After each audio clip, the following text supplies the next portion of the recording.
Hello, dancers.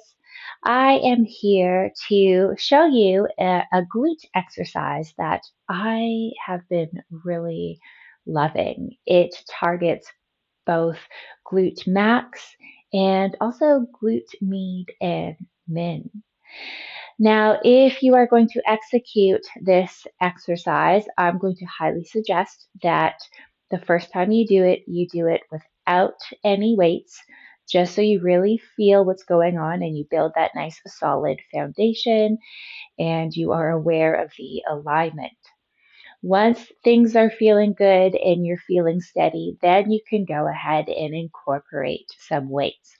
Now, I'm going to suggest, even if you usually lift heavier weights, start a few pounds lighter. Again, just so you are really feeling the activation of the muscles engaging and you are keeping proper alignment, because if you are not keeping proper alignment, then that's going to lead to some injury and some discomfort. So stay safe. For this exercise, you will need a chair and perhaps some light weights for afterwards. All right, my loves, we are going to begin sitting right towards the edge of our seat here so that our knees are direct above our ankles. From this point, let's go ahead and stand on up, and we're going to take one foot in front of the other and then place the other foot, top of the foot, back on the chair. Now, what we're going to do is take whatever leg is our front leg, we're going to take that hand behind our back. We just want to get it out of the way. I'm going to hold that depression through the shoulder. Now, from here, the first thing that's happening, this exercise might look familiar, but what we're going to do is we're going to softly bend the supporting knee. We're going to hinge forward so slightly so that our shoulders are diagonal from our hips.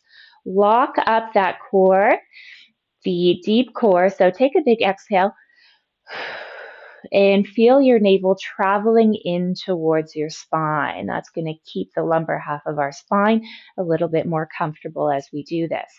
Now, what we want to think of doing is come into a deep plie or a deeper plie. And at this point, what we want to do is think of sitting our hips back. We're going to hold our weight more so in the ball of our foot, but we're also going to add a nice little twist here. So with that right arm or opposite arm, think of your fingertips reaching towards the edge of your pinky toe. From here, we're going to press into that supporting leg, restack the knee above the ankle, hip above the knee. And then as we pull up, we're also going to add a nice little bit of external rotation through that back hip. So we're activating the side glute here. Staying nice and tall, we're going to try repeating that again with no weight. So execute this nice and slow. This is also great for balance and stability. Nice little twist here. And let's come right back up, adding a nice little external rotation through that back hip.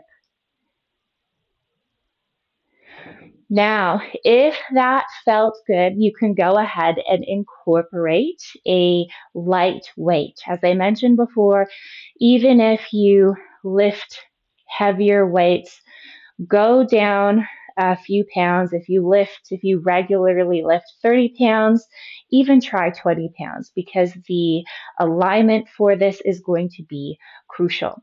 I'm going to demonstrate this from the front here.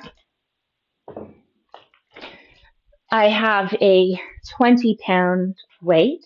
Usually when it comes to any sort of glute exercises, I will use maybe 30, 35 pounds, but for this exercise, I am more concerned with holding proper alignment and making sure my joints feel comfortable. So don't overdo it.